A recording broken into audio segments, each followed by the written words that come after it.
DNA TV మన రాష్ట్రం మన ఛానల్. నమస్కారం, న్యూస్ కి స్వాగతం. ఆంధ్రప్రదేశ్ ప్రభుత్వంలో ఇప్పుడు పొదుపు మంత్రం మారుమ్రోగుతోంది. విలాసాలకు చెక్ పెడుతూ ప్రజాధనాన్ని ఆదా చేసే దిశగా సీఎం చంద్రబాబు నాయుడు సర్కార్ కీలక అడుగులు వేస్తోంది. ప్రధాని మోదీ పిలుపు మేరకు అటు ముఖ్యమంత్రి ఇటు మంత్రులు తమ కాన్వాయ్లను భారీగా తగ్గించుకుంటున్నారు. ఆంధ్రప్రదేశ్ పాలనలో సరికొత్త సాంప్రదాయం మొదలైంది. ఆర్భాటాలు, భారీ కాన్వాయ్ల సంస్కృతికి ఏపీ కేబినెట్ స్వస్తి పలికింది.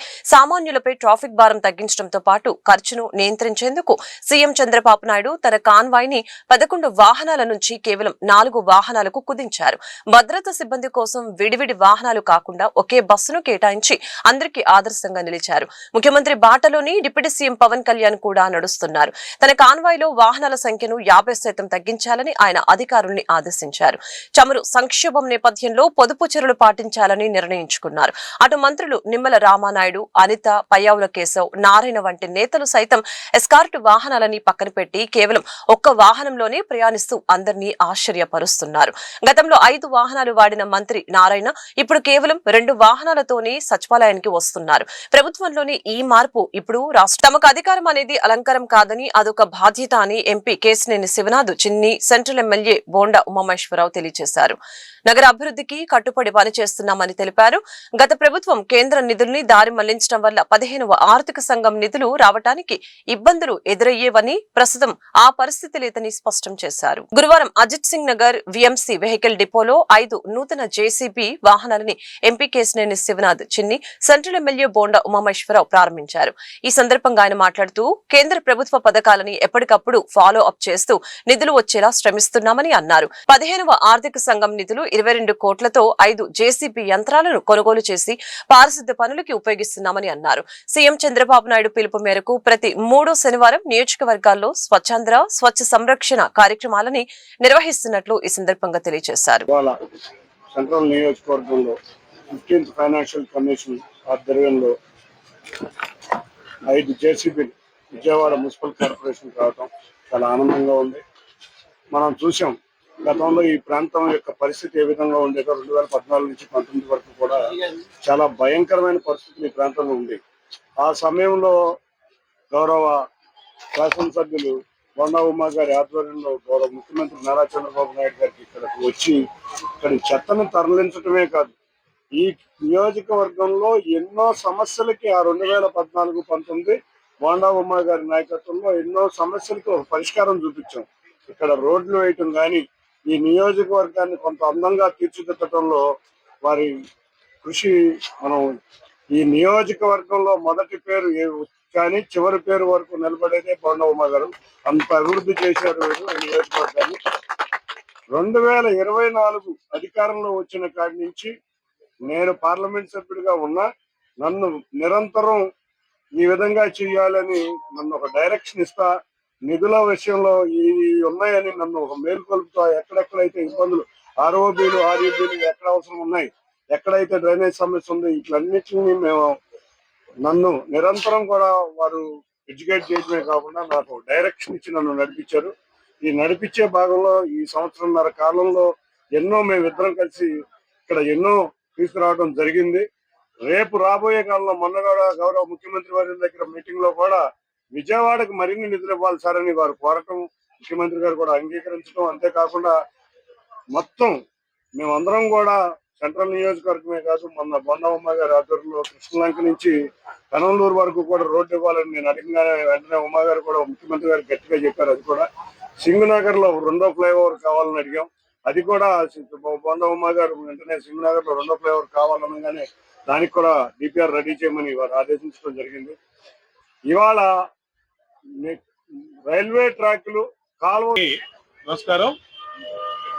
ఈరోజు ఒక పని చేసే పార్లమెంట్ సభ్యుడు ఆ పార్లమెంటుకి ఉంటే ఏ విధంగా కేంద్రం నిధులు వస్తాయో కేశినేని శివనాథ్ చిన్ని గారు పార్లమెంటుగా సభ్యుడిగా ఎన్నికైనాక నిరంతరం కేంద్రం నుంచి రావాల్సినటువంటి కేంద్ర ప్రభుత్వంలో ఉన్న ప్రతి స్కీమ్ని కూడా ఆయన ప్రత్యేకంగా ఫాలో అప్ చేయటం వల్ల నిరంతరం కూడా కేంద్ర ప్రభుత్వం నుంచి నిధులు ఎన్టీఆర్ డిస్టిక్ కి పార్లమెంటు 7 నియోజకవర్గాలకు అంతా ఉన్నాయి. ఇవాళ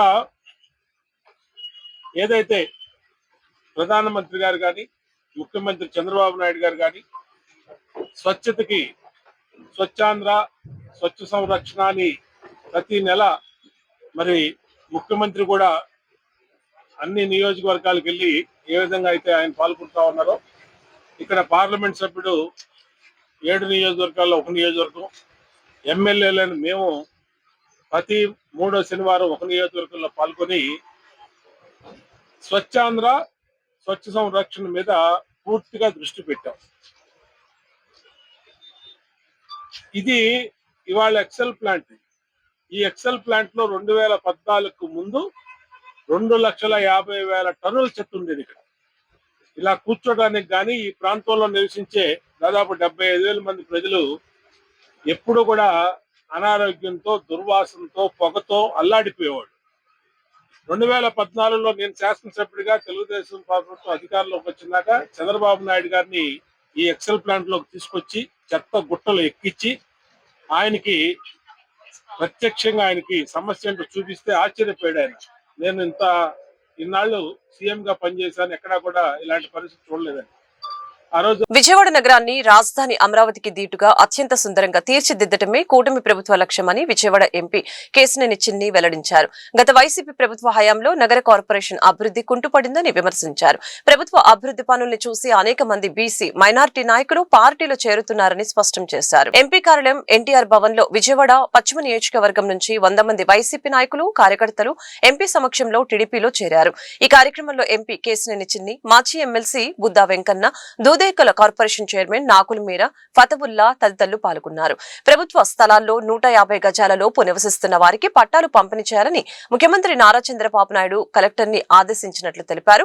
వచ్చే 3 నెలల్లోనే ఈ ఇళ్ల క్రమబద్దీకరణ ప్రక్రియ పూర్తవుతుందని, బాధితులు దరఖాస్తు చేసుకోవాలని ఈ సందర్భంగా సూచించడం జరిగింది. ప్రభుత్వ అభివృద్ధి పనులను చూసి అనేక మంది బీసీ, మైనార్టీ నాయకులు పార్టీలో చేరుతున్నారని చెప్పారు.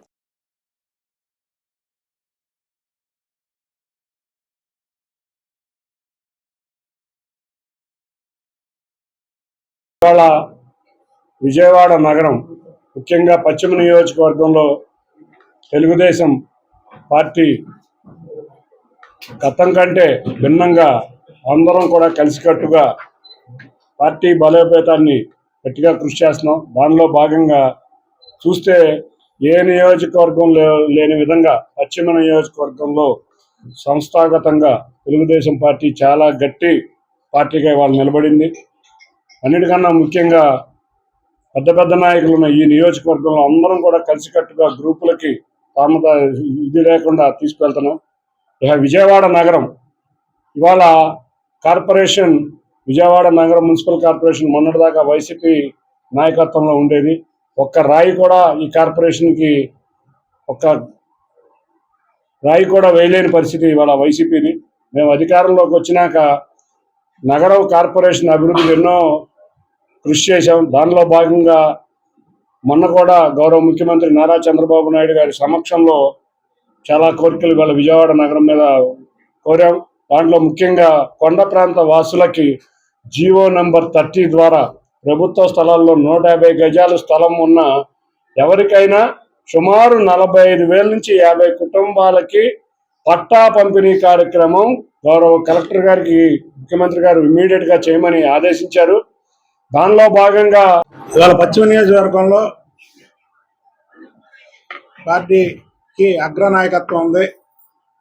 మరి పార్లమెంట్ సభ్యులుగా కేశినేని చిన్ని గారి ఎన్నికైనప్పటి నుంచి అక్కడ ఆయనే కోఆర్డినేటర్గా పనిచేస్తూ అందరినీ ఒక్క తాటిపై, ఎప్పుడు మీరు చూసి ఉండరు ఇలాగా ప్రతి విషయంలో ఒక్క తాటిపై నడిపిస్తూ ఏ కార్యక్రమం ఉన్నా అందరిని కలుపుకొని, చిన్న పెద్ద తేడా లేకుండా కలుపుకొని వెళ్తున్నారు. దానికి ఆయనకి ప్రత్యేక ధన్యవాదాలు తెలుపుతూ, ఇప్పుడు గ్రేటర్ విజయవాడ గురించి చెప్పారు. పార్లమెంట్ సభ్యులు గ్రేటర్ విజయవాడ చేయడానికి అనేక సార్లు ముఖ్యమంత్రి గారితో, అలాగే మా వర్కింగ్ ప్రెసిడెంట్ గారు అయినటువంటి నారా లోకేష్ బాబు గారితో అనేక సార్లు చర్చించారు. అంటే గ్రేటర్ విజయవాడ అయితే ఏంటి లాభం అని ప్రశ్నించవచ్చు. ఈ విజయవాడకి అనుబంధంగా ఉన్నటువంటి పల్లెలు ఏవైతే ఉన్నాయో, నగరాలు ఏవైతే ఉన్నాయో అవన్నిటికీ కృష్ణా వాటర్ రావడం కానీ విజయవాడ నగరాన్ని పరిశుభ్రతలో ఆదర్శ నగరంగా తీర్చిదిద్దాలని నగరపాలక సంస్థ కమిషనర్ ధ్యానచంద్ర అధికారుల్ని ఆదేశించారు. గురువారం ఉదయం NTR colony, veterinary colony, Srinivas Nagar, film colony, Bharathi Nagar, Guru Nanak colony ప్రాంతాల్లో విస్తృతంగా పర్యటించి పారిశుద్ధ్యం, రహదారుల పరిస్థితిని పరిశీలించారు. ఖాళీ స్థలాల్లో పేరుకుపోయిన చెత్తను ప్రత్యేక డ్రైవ్ ద్వారా తక్షణమే తొలగించాలని, ప్రజా మరుగుదొడ్లను పరిశుభ్రంగా ఉంచాలని సూచించారు. విజయవాడను గుంతలు లేని నగరంగా తీర్చిదిద్దటమే లక్ష్యమని, రోడ్లపై గుంతలు కనిపిస్తే వెంటనే మరమ్మతులు చేపట్టాలని ఆదేశించడం జరిగింది. నిర్మాణ వ్యర్థాలను రోడ్లపై వేయకుండా ఎక్సెల్ ప్లాంట్ కి తరలించేలాగా పట్టణ ప్రణాళిక అధికారులు పర్యవేక్షించాలని కమిషనర్ తెలిపారు. నగరంలో ఆర్టీసీ సిటీ బస్సుల పరిస్థితి దయనీయంగా మారిందని, మహిళలకు ఉచిత ప్రయాణం అని చెప్పి బస్సుల సంఖ్యను తగ్గించడం వల్ల ప్రయాణికులు తీవ్ర ఇబ్బందులు పడుతున్నారని సిపిఐ నగర కార్యదర్శి జి కోటేశ్వరరావు విమర్శించారు. కూటమి ప్రభుత్వం ఉచిత బస్సు జీవో విడుదల చేసినా దాని అమలులో అనేక లోపాలు ఉన్నాయని మండిపడ్డారు. రాష్ట్రంలో ఆర్టీసీ బస్సుల విషయంపై సిపిఐ నగర కార్యదర్శి జి కోటేశ్వరరావు మీడియాతో మాట్లాడారు. నగరంలోని డిపోల్లో బస్సుల సంఖ్యను గణనీయంగా తగ్గించేశారని, దీనివల్ల ప్రతి బస్ స్టాప్ లోనూ మహిళలు, విద్యార్థులు గంటల తరబడి వేచి చూడాల్సిన పరిస్థితి వస్తుందని తెలిపారు. ప్రస్తుతం రోడ్ల మీద తిరుగుతున్న బస్సులు కనీసం ఫిట్నెస్ లేకుండా ప్రమాదాలకు నిలయంగా మారాయని చెప్పారు. ఈ బస్సులు వదిలే నల్లటి పొగతో ప్రయాణికులు ఉక్కిరిబిక్కిరి అవుతున్నారని, బ్రేకులు పడతాయో లేదో అన్న భయంతో ప్రయాణం చేయాల్సిన పరిస్థితి ఏర్పడిందని అన్నారు. ప్రభుత్వం తక్షణమే స్పందించి బస్సుల సంఖ్యను పెంచి ఫిట్నెస్ ఉన్న వాహనాలని నడపాలని, ప్రయాణికుల కష్టాలను తీర్చాలని ముఖ్యమంత్రిని, రవాణా శాఖ మంత్రిని సిపిఐ తరపున డిమాండ్ చేశారు. 2024 అసెంబ్లీ ఎన్నికల సందర్భంగా కూటమి నాయకులు అధికారంలోకి వస్తే మహిళలకు ఉచిత బస్సు సౌకర్యం కల్పిస్తామని చెప్పారు. ఆ హామీ మేరకు ఇటీవల ఉచిత బస్సుల్ని మహిళలు ప్రయాణం చేసేదానికోసం జీవో విడుదల చేశారు. అమలు జరుగుతూ ఉంది. అమల్లో అనేక లోపాలు స్పష్టంగా కనబడతా ఉన్నాయి విజయవాడ నగరంలో. ఆర్టీసీ బస్సుల యొక్క తీరు చూస్తే ఫిట్నెస్ లేనటువంటి ఆర్టీసీ బస్సులు రోడ్డు మీద నడుస్తూ ఉన్నాయి. ప్రమాదాలకు నిలయంగా ఆర్టీసీ బస్సులు తయారైనటువంటి పరిస్థితి మనం చూస్తూ ఉన్నాం. బస్టాండ్లో కూడా ఫుట్ బోర్డు మీదకి ఎక్కేసి గత సంవత్సరం మరణాలకు కారణమైనటువంటి పరిస్థితి చూసాం. అయినప్పుడు కూడా ప్రభుత్వం దాని మీద ఏ రకమైనటువంటి స్పందన లేదు. విజయవాడ నగరంలో సిటీ బస్సులు మహిళలు ప్రయాణం చేయాలంటే ప్రతి బస్ స్టాప్లో కూడా గంటల కొలది వేచి ఉండాల్సి వస్తూ ఉన్నది. కారణం ఏంటంటే అన్ని డిపోల్లో కూడా ఆర్టీసీ బస్సుల యొక్క సంఖ్యని తగ్గించేశారు. ప్రయాణికులు తీవ్రమైనటువంటి ఇబ్బంది పడుతూ ఉన్నారు. ఇప్పుడు ఎండాకాలం అయితే మరింత వారి యొక్క ఇబ్బంది వర్ణనాతీతం. కాబట్టి బస్సుల సంఖ్య తగ్గించి ఉచిత బస్సు అనేటటువంటి దాన్ని పెట్టడం వలన మహిళా లోకానికే కాదు, ప్రయాణం చేసేటటువంటి వారందరికి కూడా ఇబ్బంది కలిగేటటువంటి పరిస్థితి ఉన్నది. బస్సు ముందు వెళ్ళాలంటే ఒక రకమైనటువంటి భయం, బ్రేకులు పడతాయా లేవో అనేటటువంటిది. ఎందుకంటే అసెంబ్లీ చేసినటువంటి బస్సులు మనకి కనబడతా ఉన్నాయి, దర్శనమిస్తా ఉన్నాయి. బస్సు వెనకాల ప్రయాణం చేయాలంటే తెల్ల చొక్కా వేసుకుని అలాంటి వాడు ప్రయాణం చేస్తే ఖచ్చితంగా వెనకాల వచ్చేటటువంటి నల్ల పొగతోటి నిండిపోయేటటువంటి పరిస్థితి. కాబట్టి ఆర్టీసీ బస్సుల యొక్క తీరుతెన్నుల వలన మొత్తం ప్రయాణికులు ఇబ్బంది పడతా ఉన్నారు. నగరంలో ముఖ్యంగా గంటల కొలది వేచి చూడాల్సినటువంటి పరిస్థితి. ఇటీవల విద్యాధరపురం డిపోని అక్కడి నుంచి తరలించేశారు. బస్సులన్నీ కూడా గవర్నపేట 1, 2 అలాగే ఆటో నగర్ డిపోలకి సిటీ బస్సులు పరిమితం చేశారు. ఈ సందర్భంగా సిపిఐగా డిమాండ్ చేసేటటువంటిది ఖచ్చితంగా ఆర్టీసీ బస్సుల సంఖ్య పెరగాలి. ఎలక్ట్రానిక్ బస్సులు మన పక్కన ఉన్నటువంటి తెలంగాణలో చూస్తే ఎలక్ట్రానిక్ బస్సులు దర్శనమిస్తూ ఉన్నాయి. కానీ మన దగ్గర ఆ పరిస్థితి లేదు. రాష్ట్ర ప్రభుత్వం ఆ వైపుగా మీరు ఇచ్చినటువంటి హామీ పూర్తిగా నెరవేరాలి అని అంటే బస్సుల సంఖ్య పెరగాలి, ఫిట్నెస్ ఉండేటటువంటి బస్సుల్ని నగరంలోకి తీసుకురావాలి, ప్రయాణికులకి ఇబ్బందులు తొలగించేటటువంటి దానికోసం ఆర్టీసీ చెప్పింది చేస్తా, చేసేదే చెప్తా అనే నినాదంతో గన్నవరం నియోజకవర్గ అభివృద్ధికి శ్రీకారం చుట్టారు ఎమ్మెల్యే, ప్రభుత్వ విప్ యార్లగడ్డ వెంకట్రావు. ఉంగుటూరు మండలంలో 1,12,00,000 వ్యయంతో నిర్మించిన నూతన రహదారిని ఆయన నేడు ప్రారంభించారు. గత 2 దశాబ్దాలుగా అధ్వానంగా ఉన్న రహదారుల స్థితిగతుల్ని మెరుగుపరుస్తూ ప్రజల ఇబ్బందుల్ని తొలగించడమే తమ లక్ష్యమని యార్లగడ్డ స్పష్టం చేశారు. గన్నవరం నియోజకవర్గం ఉంగుటూరు మండలంలో అభివృద్ధి పనులు వేగం పుంజుకున్నాయి. పొట్టిపాడు గ్రామం నుండి నారయ్య అప్పారావుపేట వరకు 1,12,00,000 రూపాయల ఎన్ఆర్జీఎస్ నిధులతో నిర్మించిన నూతన బీటీ రహదారిని ఎమ్మెల్యే యార్లగడ్డ వెంకట్రావు ప్రారంభించారు. రిబ్బన్ కట్ చేసి రోడ్డును ప్రజలకు అంకితం చేసిన అనంతరం ఆయన స్థానిక నాయకులతో కలిసి మాట్లాడారు. కూటమి ప్రభుత్వం అధికారంలోకి వచ్చిన వెంటనే ఎక్కడా వివక్ష చూపకుండా చిన్న గ్రామాలకు సైతం నిధులు కేటాయించి రహదారుల నిర్మాణం పూర్తి చేశామని ఈ సందర్భంగా వెల్లడించారు. పొట్టిపాడు గ్రామ సమగ్ర అభివృద్ధికి ఇప్పటికే 4,25,00,000 రూపాయల నిధులు మంజూరు చేశామని, త్వరలోనే మరిన్ని పనులు పట్టాలెక్కుతాయని యార్లగడ్డ హామీ ఇచ్చారు. స్థానిక మీడియా సోదరు కూడా తెలిసిందే, గత 20 సంవత్సరాలుగా ఈ రోడ్డు దారుణంగా ఉండే పరిస్థితి. ఇక్కడి నుంచి నారాయణపురంపేట గ్రామం వెళ్ళడానికి సరైన రోడ్ లేక ఆఖరికి చెట్లు బలంగా పెరిగిపోయినా రెండు పక్కల వచ్చినా కనీసం కారు ట్రాక్టర్ ఏది వెళ్తానికి అనుకూలంగా లేకపోతే 7 సంవత్సరాల క్రితం నా సొంత డబ్బులతో నా మెషిన్తో క్లీన్ చేయించి పెట్టాను. మళ్ళీ తర్వాత ఈ రోడ్డు ఆదరణ నోచుకోవాలా 10 ఏళ్ళు గత పాలకులు గాలి కుదిలేశారు. 20 సంవత్సరాల నుంచి లేని రోడ్డుకి ఎన్ఆర్జీఎస్ డబ్బులు మనకు తక్కువ వచ్చినా చిన్న గ్రామం చూడకుండా 1,12,50,000తో ఈ రోడ్డు వేసినందుకు ఈ గ్రామస్తులకు చెప్పే ఎన్నికలకు ఈ రోడ్డు వేసినాకే మీ ఊరు వస్తానని చెప్పా. ఈ మధ్యకాలంలో పార్టీ ప్రెసిడెంట్ ఇంట్లో వాళ్ళ బంధువులు ఎవరో చనిపోతే ఆ పలకరించడానికి వెళ్ళాల్సి వచ్చేది. అప్పుడు రోడ్డు వేసేసారు, నేను ఓపెన్ చేయలేదు. కానీ చెప్పిందే చేస్తా, చేసేదే చెప్తా తప్ప గత పాలకుల్లాగా శంకుస్థాపనలో శిలాఫలకాలు వేసి వాటిని గాలి కొదిలేసి మళ్ళీ చేసి శంకుస్థాపనలో మళ్ళీ చేసి అలాంటి కార్యక్రమాలు చేయనని చెప్పా. అలాగే ఈ గ్రామానికి చిన్న గ్రామం అయినా 25 లక్షల రూపాయలతో రోడ్డు జిల్లా పరిషత్తో మాట్లాడి 25 లక్షల రూపాయలు కేటాయించారు. 2-3 రోజుల్లో పనులు ప్రారంభమవుతాయి. ఆ రైలింగ్ కూడా వంతునికి పడిపోయి ఉంటే దాని నిమిత్తం 25 లక్షల జిల్లా పరిషత్తే కానీ ప్రభుత్వం నుంచి 4,25,00,000 రూపాయల అభివృద్ధి పనులు పొట్టిపాడు గ్రామానికి సంబంధించి చేశామంటే ఈ నియోజకవర్గంలో పార్టీకి ఉన్న చిత్తశుద్ధి, ఎన్డీఏ ప్రభుత్వానికి ఉన్న చిత్తశుద్ధిని ప్రజలు గమనించాలని కోరుతూ, అలాగే గతంలో 20 సంవత్సరాలు నేను రోడ్డు వేసినందుకు ఆ గ్రామస్తులు ఇచ్చిన హామీని నేను ఏదైతే చెప్పానో అదే చేస్తానంటే ఈ రోడ్డు ఒక తార్కాణం.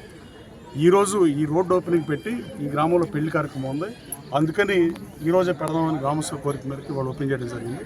అలాగే రాబోయే కాలంలో 1-2 గ్రామాల్లో మట్టి మొదలు పెడుతున్నారు. పంచాయతీకి సంబంధించిన పర్మిషన్ లేదు కాబట్టి ఎంపీడీఓల్ని ఎంఆర్ఓలకు లెటర్ వేయమని చెప్పి ఎంఆర్ఓలు అందరూ కలెక్టర్ గారికి లెటర్ రాస్తే ఆ గ్రామానికి సంబంధించిన గుళ్ళో బళ్ళో లేకపోతే BC community halls, SC community halls మెరక చేసుకుంటాం. కానీ అలాగే ఆ గ్రామంలోని బీసీ, ఎస్సీ, ఓసీ సోదరిమణులు ఎవరైనా ఆ మెషిన్కి 120, 130 ఇంకా తేల్చలేదు. మరి అధికారులు అడిగాను కానీ అది మా ఎన్డీఏ నాయకుల దగ్గర చేస్తారు. దీంట్లో తరతం భేదాలు చూడడం, గన్నవరం నియోజకవర్గంలో మట్టి అంతా పందికొప్పుల్లాగా కొంతమంది నాయకులు జేబు నింపుకోవడానికి తినపరిస్తారు. నేను 34 మంది పిల్లలు చనిపోయారని బాధపడి కృష్ణా జిల్లా గుడివాడ నియోజకవర్గంలో వంగవీటి మోహనరంగ అభిమానులు సందడి చేశారు. గుడ్లవల్లేరు మండలం వేమవరంలో జరిగిన రాధారంగ మిత్రమండలి ఆత్మీయ సమావేశం ఉత్సాహంగా సాగింది. ఈ వేదికపై కీలక నియామకం జరగడంతో పాటు రంగ ఆశయాల సాధనపై నేతలు గలమెత్తారు. వంగవీటి మోహనరంగ ఆశయాలను ముందుకు తీసుకువెళ్లే లక్ష్యంతో కృష్ణా జిల్లా వేమవరంలో రాధారంగ మిత్రమండలి ఆత్మీయ సమావేశం నిర్వహించారు. ఈ కార్యక్రమానికి 2 తెలుగు రాష్ట్రాల రాధారంగ మిత్రమండలి అధ్యక్షులు బుల్లెట్ ధర్మారావు ముఖ్య అతిథిగా హాజరయ్యారు. ఈ సందర్భంగా ఆయన మాట్లాడుతూ రంగా అంటే కేవలం ఒక వ్యక్తి కాదని, ఒక సామాజిక వర్గానికి పరిమితమైన నేత అంతకన్నా కాదని, ఆయన అన్ని కుల మతాలకు అతీతమైన ఒక గొప్ప శక్తి అని కొనియాడారు. ప్రపంచవ్యాప్తంగా ఉన్న రంగా అభిమానులు ఆయన ఆశయాల కోసం పనిచేస్తున్నారని ఈ సందర్భంగా గుర్తు చేశారు. గతంలో మచిలీపట్నం అసెంబ్లీ అభ్యర్థిగా బీసీ మరియు శాలివాహన సంఘాల నాయకుడిగా రాంబాబు చేసిన సేవలను ఈ సందర్భంగా నేతలు కొనియాడారు. రంగా ఆశయాల కోసం అంకిత భావంతో పనిచేస్తానని, క్షేత్రస్థాయిలో ప్రజలకు ఎలాంటి సమస్యలు ఎదురైనా పెద్దల దృష్టికి తీసుకువెళ్లి పరిష్కరిస్తానని హామీ ఇచ్చారు. తనపై నమ్మకం ఉంచిన బుల్లెట్ ధర్మారావుకు ఇతర సభ్యులకు ధన్యవాదాలు తెలిపారు. మండలి మరి స్టేట్ వర్కింగ్ ప్రెసిడెంట్గా మరి నియామకం పత్రం ఇవ్వటం నా ధన్యవాదాలు అన్నయ్యకి నేను నమస్కారం తెలియపరుస్తున్నాను. అలాగే మరి ఈ యొక్క నియామక పత్రం యొక్క మరి కార్యక్రమానికి విచ్చేసిన మరి నా కుటుంబ సభ్యులు అంటే రాధారంగ మిత్రమండలి సభ్యులు కానీ, నా మీద ప్రేమ కానీ ఆప్యాయతతో కానీ వచ్చిన సభ్యులందరూ కూడా నా నుంచి హృదయపూర్వక అభినందనలు, అలాగే మీడియా మిత్రులకు కూడా అభినందనలు. మరి మీడియా వారు కూడా మరి నేను అందరికీ తెలిసిన వ్యక్తిని, ఎందుకని రాగానే అన్నయ్య గారు అని ఎంతో ఆప్యాయతగా పలకరించారు. ముందు పలకరింపు కావాలి, మందగాడి చిరునవ్వే పలకరింపు. నేను 2009లో మచిలీపట్నం ఎమ్మెల్యేగా మరి బరిలో దిగినప్పుడు సెంట్రల్ బీజేపీ పిలిచి ఈ వ్యక్తి సరైన వ్యక్తి అనే ఉద్దేశంతో నాకు ఒక బీజేపీ తరపున ఎమ్మెల్యే టికెట్కి ఇచ్చినప్పుడు ఇక్కడికి వచ్చిన నా మిత్రులు చాలామంది నా వెనకాల ప్రయాసపడి తిరిగి ఉన్నారు. అందుకనే నా పటిమ ఏంటో వాళ్ళందరూ తెలుసు. అందుకని వాళ్ళందరూ కాడ ఎన్నో నినాదాలు చేస్తున్నారు. ఆ విధంగా పటిమ ఉన్న వ్యక్తిని నేను 26 సంవత్సరాలు ఎల్ఐసిలో చేస్తూ మరి ఎంతోమందికి ఎన్నో కార్యక్రమం నా వంతు నేను 100% న్యాయం చేయవచ్చు, కానీ 50% అన్ని కులాలకి అన్ని రంగాల కాడ చేదోడు వాదోడుకుంటూ వాళ్ళ యొక్క విషయాలు వింటూ నా వంతు కృషి చేస్తూ ముందుకెళ్తున్నా.